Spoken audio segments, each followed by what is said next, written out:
Nakita nyo na ba mga kaibigan yung inilabas ni Vice President Sara Duterte na kung saan sabi niya nga po sa kanyang pahayag ay bilang tao, yan, karapatan ni First Lady Marcos Aranita Lisa, no, na kung saan karapatan niya umano na magalit. Alam niyo mga kaibigan, nung una kasi nakita naman talaga natin na yung tinatawag natin na yung ginawa kasi ni Lisa kasi isa yan sa kumbaga nasira siya doon kumbaga nasira din ang ating Pangulo ang Bongbong Marcos no, nasira din sa kanya naging pahayag kasi sa kanya nga naging pahayag talagang ayon sa kanya bad chat siya, bad chat daw umano si BP sa kanya. Nakakapagtaka lang kasi you are not elected pero ngaw-ngaw ka na ngaw-ngaw, no? So sino siya para ganituhin niya, no, or pagsabihan niya ng gano'n ang Vice President. Ang nakakapagtaka lang kasi katulad niya nakisawsaw na ang kung sino-sino mga ungas, no, na kung saan sabi nila dapat na umano bilang may dilakidisa si Vice President Sara Duterte kung meron pa. Actually sila mga dilawan, nakiano sila sa issue.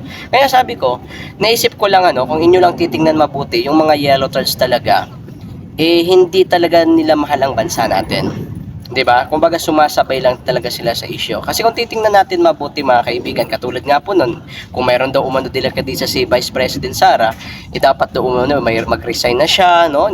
Maging hindi na sa gabinete ng Office of the President or ni PBBM. So nakikita ho natin dito, sabi ko nga, ano yung karapatan nyo para pagsabihan ng ganun ang Vice President? Na unang-una kasi, si Vice President kasi trabaho lang yan trabaho. Kita nyo naman, hindi nga siya sabi na nagalit. No, talagang nakita natin yung pagiging, although si Vice President, alam natin kung gaano kaberdugo yan, no, gaano kadurugo yan. Di ba naalala nyo yung kanyang ginumbag yung sheriff doon sa Davao, naalala nyo yun? So nakita natin na si Vice President Sara Duterte talagang matapang yan. Pero isipin nyo po mga kaibigan, yung katapangan niya po pagka nakikita niya po na may Pilipinong naapi. No, kaya sabi ko, huwag kayo masyadong magpapaniwala, delikadisa, 'di ba? Anong sasabihin niyo delikadisa? Unang-una si Vice President Sara Duterte, o sige, kung tatanggalin si Bongbong Marcos, edi okay. Kung hindi naman sa tatanggalin bilang gabinete, bakit? 'Di ba? Anong problema doon? Na unang-una si Vice President Sara Duterte inappoint yan sa Tipid Secretary. Wala namang problema doon kasi nakikita naman natin si Sara Duterte, trabaho lang ng trabaho. Actually, hindi talaga makipagkaila natin na halos lahat no, ng mga Duterte talaga nasa politiko, kumbaga nasa posisyon. Alam niyo kung bakit? Kasi nga nakita talaga ng taong bayan, gaya nga po ng sinabi noon natin na kung saan ang taong bayan kasi nakatingin kasi yan sa may nagawa na, hindi doon sa may pinapangako pa lamang. Kasi unang-una mga Duterte, marami talaga nagagawa yan at saka minahal talaga ng taong bayan yan. Kaya sabi ko nga unang-una, yung mga bumabanat ngayon kay Vice President, 'di ba? Pero pinagtanggol din naman ni PBBM si Sara Duterte. So sabi ko, nahirapan na din yung mga ensaymada vlogger na ipagtanggol o siraan nila si Sara Duterte. 'Di ba? Nahirapan ho talaga sila mga kaibigan. At saka si Lisa naman, si First Lady, sabi nga ng mga kababayan natin, kumbaga, ang layo sa naging dating First Lady, no? Kasi parang sabi nga ng iba, naman na parang siya yung nagpapatakbo ng ating bansang Pilipinas. Pero yun nga, wala tayong magagawa mga kaibigan at sila po ay nasa posisyon na. So, kumbaga, pili tayo ng mas maging magaling, no? Pili tayo magiging maswetik o dapat maging wise tayo sa pagpili natin sa susunod na halalan, no? Although malapit na naman ang senador, kaya dapat maging sa mga part na yan, maging mautak tayo. Ang mga ine-endorso naman ni dating Pangulong Rodrigo Duterte, the best po yan. Kaso nga lang, syempre, tulad niyan na Senador Bato, syempre, sumusunod pa din yan sa mandato ng presidente. Kumbaga, although may power sila, pero mas may power sa kanila ang presidente. Kaya, dahan-dahan din naman yan sila Senador Bato de la Rosa. Pero sa totoo lang, sila talaga ang pinaka-the best, no, na naging senador ho ng bansa po natin. Then, ngayon, nakikita po natin, Senador Amy Marcos. Alam niyo, Senador Amy Marcos, hindi din, kasi kung titingnan kasi natin, medyo bumaba talaga ang ratings, no, kung titingnan kasi natin yung mga DDS kasi, kumbaga kunti na yung tiwala nila kay Amy Marcos. Aminin natin sa hindi na kumunti talaga yung tiwala nila kay Amy Marcos. Kasi sabi nga ng mga DDS, wala yan, basta Marcos, ganun talaga yan. So, kumbaga humina, no, ang makinarya nitong ni Amy Marcos. Pero alam niyo po mga kaibigan sa mga ka-DDS po natin dyan, way back 2016, nung nagkaroon po ng kampanya, Senator Amy Marcos is isa yan sa mga tumulong kay former President Rodrigo Duterte No, kasi nakita ko yan binalikan ko kasi yung 2016. Actually kasi 2016 hindi pa naman talaga ako updated sa politiko that time So nung binalikan ko yung 2016, yes nakita ko nga sa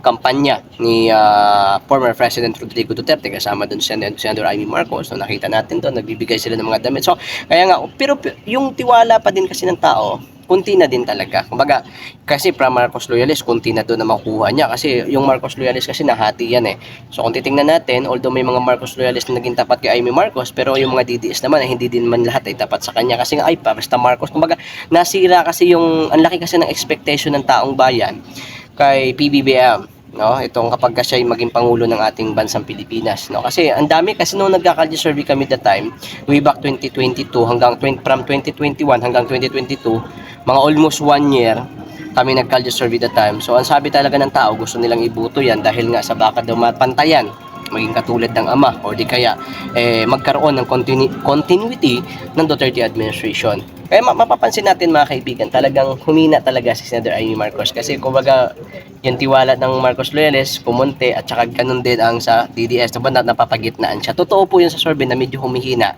si Senator Amy Marcos. Pangalawa, issue about naman doon sa sabi po ng mga Marcos Loyales na kung hindi daw umano sa mga Marcos Loyales ay hindi daw umano mananalo si former President Rodrigo Duterte kung babalikan natin ang 2016. Alam niyo po, sabi nga natin, kung babasihan kasi natin 2016, kung babasihan natin kung malakas talaga ang makinarya ng Marcos Loyales. Kasi 2016 hindi pa talaga gising ang katulad namin. Kasi 2016 ang alam ko sa mga Marcos masasama yan Diba? Kasi yun ang natutunan ko sa school Yun ang nabasa ko sa libro nung elementary ako, college ako.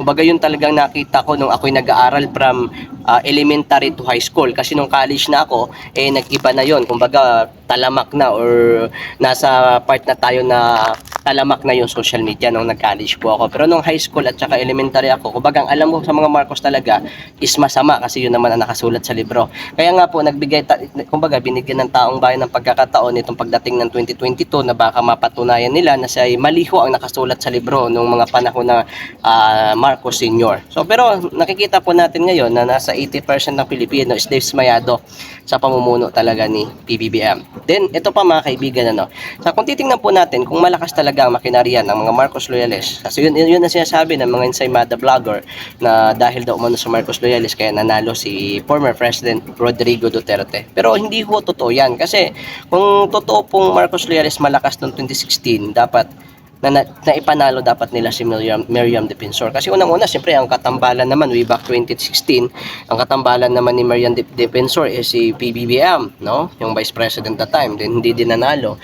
Then, maging si Miriam Defensor, hindi din nanalo. So, maibig sabihin, makikita natin na malakas talaga ang makinaryan or malakas talaga ang mga Duterte. Okay? Kaya at saka nung bumaba naman si former President Rodrigo Duterte, ayun po sa mga survey namin, talagang nakikita nyo naman live and also naka-video, no? Walang cut po yan, unfiltered. Former President Rodrigo Duterte kaysa isang presidente na bumabaho yan, malakas po talagang ratings niyan. Kaso nga lang yung mga kasama namin, sila, yes, marami kasi kami mga kasama dati na kumbaga nag-iba sila, kumbaga for the sake of money, kailangan nilang banatan si former President Rodrigo Duterte. So ganun yung mga kasama namin dati. Although marami kami, unit team, no? Kumbaga dati. Kaso nga lang for the sake of money, parang siyempre parang abogado din yan Kahit mali, sometimes kailangan mong ipaglaban, no? Kasi mayroong bayad. So ganun yun mga kaibigan. Pero sabi ko nga ako, 2019 nung una kong namulat ako sa ginagawa ng former President Rodrigo Duterte, sabi ko the best kasi yung war on drugs, alam nyo po, balikan lang natin. So talking about war on drugs, 80 to 90% ng Pilipino is pabor ho doon. Mali ho yung sinasabi ho nila na hindi po pabor ang war on drugs. Hindi ho pabor ang sambayan ng Pilipino sa pinatupad na war on drugs ng Duterte administration. Yes, I agree na hindi ho perfect ang Duterte administration, but nakita po ng tao doon. Diba? Ako mga kaibigan, mamula tayo sa reality po na nangyari po sa bansa po natin. Totoo po yun na yung war on drugs po ng Duterte administration, siguro may mga nangyari talaga doon na kumbaga hindi talaga kalapat-dapat, pero yan, nabawian ng buhay. Pero alam niyo po kasi yung panahon ng war on drugs ng Duterte administration, doon yan kasi tinatawag na ginamitan ng kamay na bakal. Although talagang tumahimik noon, alam mo, naramdaman ko from 2016 nung naupo po siya hanggang po sa pagbaba niya, naramdaman ko safe nung mga panahon na yon, 'di ba? Then ngayon nakikita naman ako ng mga na-snatcher, no? Ilang beses na rin naman ako nakakita sa loob ng 2 years ng PBBM. Talagang may mga ganong eksena na po mga kaibigan. So nakikita po natin dito, sabi ko nga, hindi talaga pwede nating hamakin ang Duterte administration kasi unang-una sila talaga may magandang ginawa sa bansa natin. Then pag upo ng ito ni PBBM, kasi sabi ko nga, dati kasama kami niyan, no? Kung saan pumunta yan, kasama kami ng mga, kasi kung hindi kasi dahil sa vlogger, hindi naman mananalo si PBBM eh. Kasi halos lahat kasi ng mga media ay hindi talaga pumapabor sa kanya. 'Di ba? Isa lang yung media na sumuporta po sa pagtakbo po ni Bongbong Marcos. That's only is SMNI. Pero yun nga, ginorgor nila ang SMNI. 'Di ba?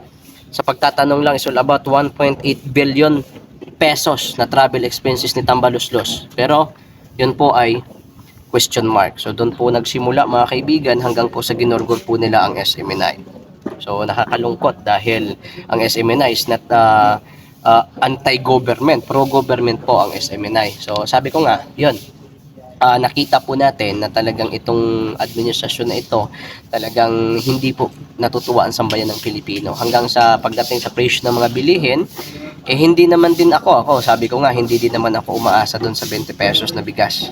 Bagkos po mga kaibigan, ang pag tinagtatanong tayo sa, actually iniikot naman namin from Luzon, Visayas, Mindanao, ang sabi lang naman ng tao, hindi kami umaasa doon. Ang gusto lang naman sana namin na wag sanang tumaas masyado or di kaya bumaba ng konti, no? Kasi yun naman ang isa kanyang pinangako nung siya po'y tumatakbo. Maging si President Bongbong Marcos ay sinabi niya rin yan. Ano ba ang dahilan kung bakit nagtataasan ng mga bilihin dito po sa Pilipinas? Hindi po dahil talaga lang sa inflation, kundi dahil po sa mga smuggler. Okay? Wala mahina, walang kamay na bakal. Kaya nakakalusot ang mga smuggler na yan. Natatandaan nyo ba yung kay former President Rodrigo Duterte, natatandaan nyo ba yung tanim bala dyan sa airport, sa NAIA? Diba? Sabi ni former President, sige, pagka hindi nyo tinigil yan, papakain ko sa inyo yung bala na makukuha ko dyan. Diba? So, natigil yon ng panahon lang po ng former President Rodrigo Duterte. So, yun lang mga kaibigan, kita-kita po tayo sa next video ko natin. And this coming 27 or 28, supportahan po natin ang Maisog Rally dito po sa Bulacan. So, kita-kita po tayo dyan.